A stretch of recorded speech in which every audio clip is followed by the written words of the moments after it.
So I grew up in the 90s, and this was a time before the internet was widespread, so there was no tomato meter to tell you how you should feel about a film.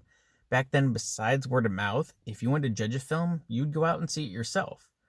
And as I got older and the internet became more widespread, it was easier to tell kind of what the popular opinion was on a film. I was happy to see some of my favorite movies that I liked growing up were considered cult classics. Now, out of all the films that I really enjoyed growing up, the ones that have achieved cult classic status that I'm the most proud of has got to be one particular film, Last Action Hero.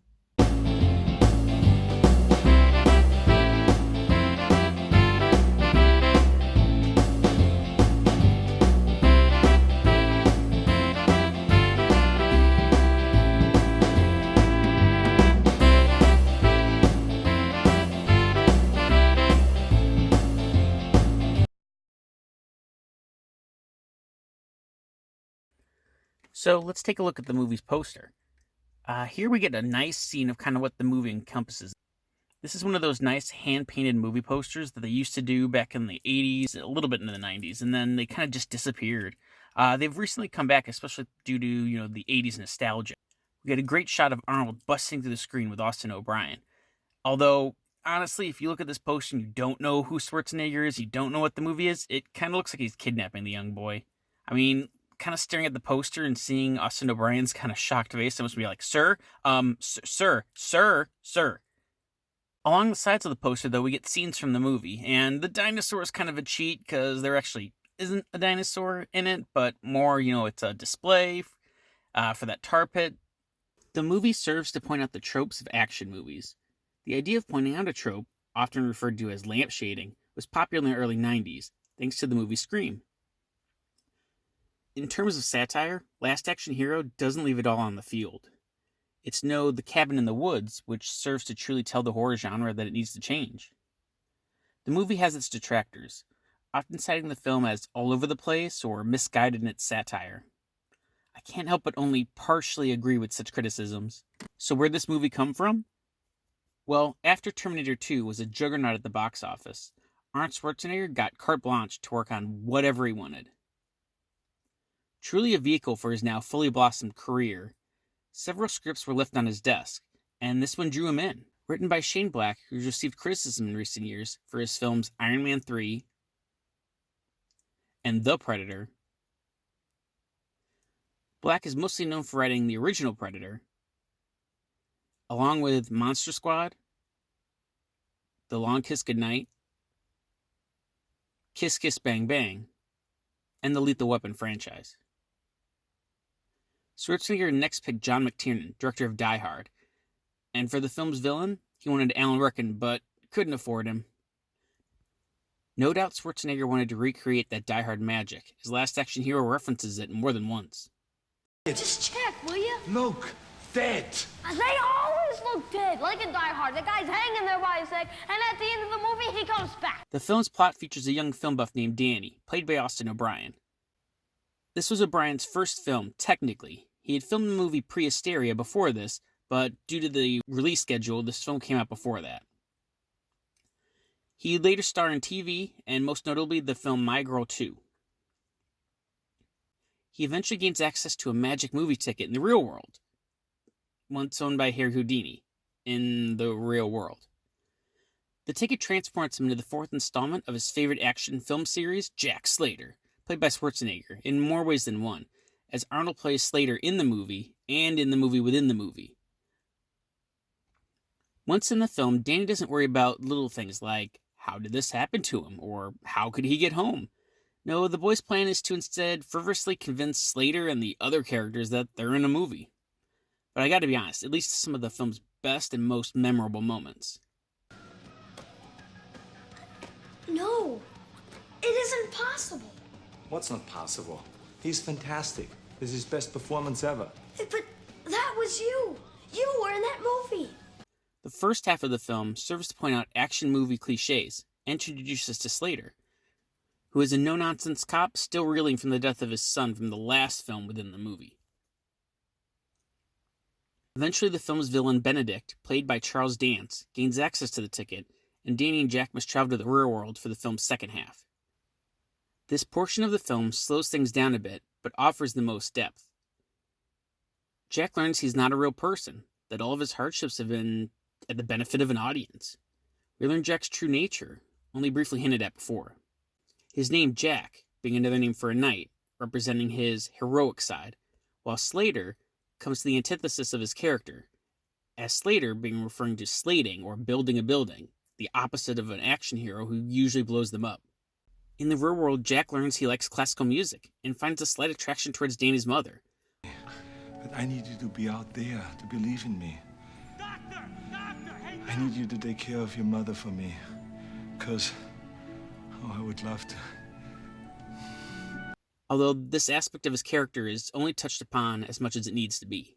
This true nature of Jack's is the heart of the film. Early in the movie, Danny's teacher refers to Hamlet as the first action hero. This before the hilarious sequence where Danny imagines Arnold in the role. Shakespeare's Hamlet couldn't be more exciting. And though it may seem that he is incapable of taking any action, he is, in fact, one of the first action heroes. If Hamlet is the first action hero, then Jack Slater is the last action hero. Other characters get lesser journeys.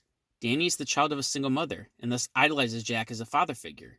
By the end, it seems that Danny's arc is that of, enjoying his childhood and getting the best out of life, and it just becomes a little muddled. It's not as clearly defined in the story. You have your whole life ahead of you.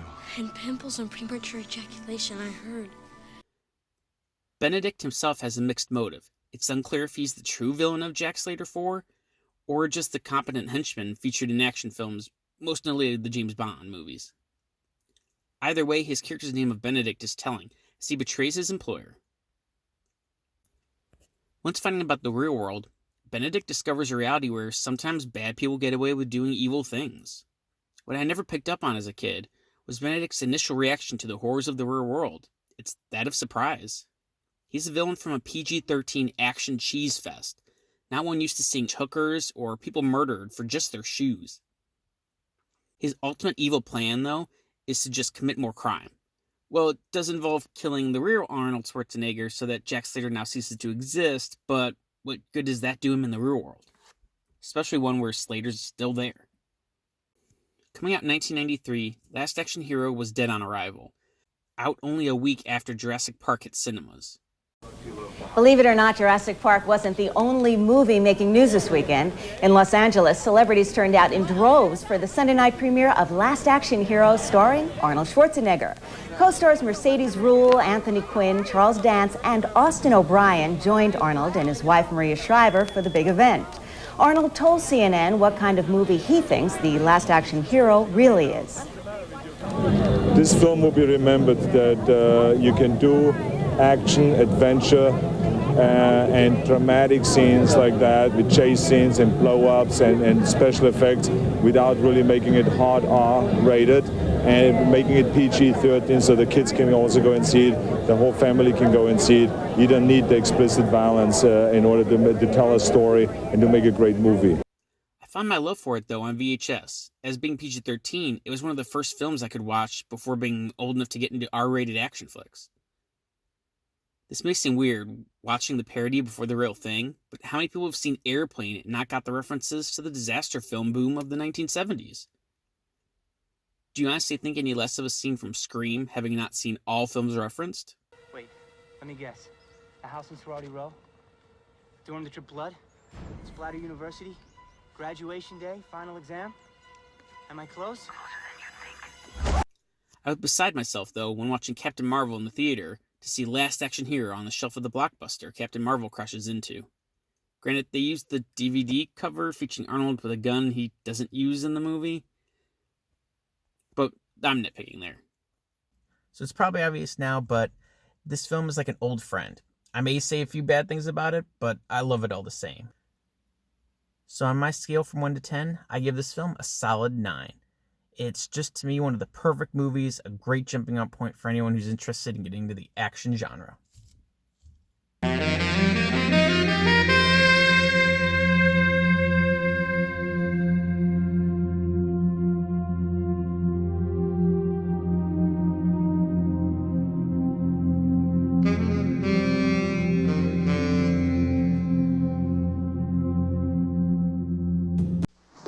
Last Action Hero. What do you think of anyone who doesn't see this movie? Big mistake.